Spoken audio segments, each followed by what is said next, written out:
हनुमान् श्रीपदो वायुपुत्रो रुद्रो नघोजरः अमृत्यवीरवीरश्च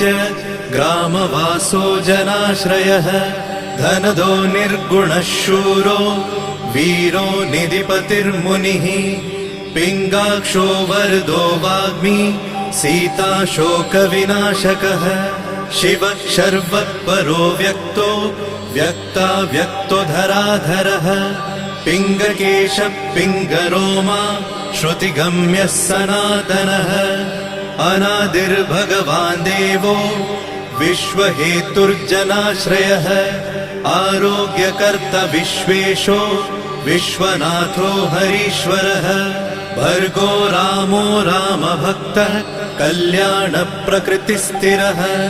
विश्वम्भरो विश्वमूर्तिर्विश्वरूपो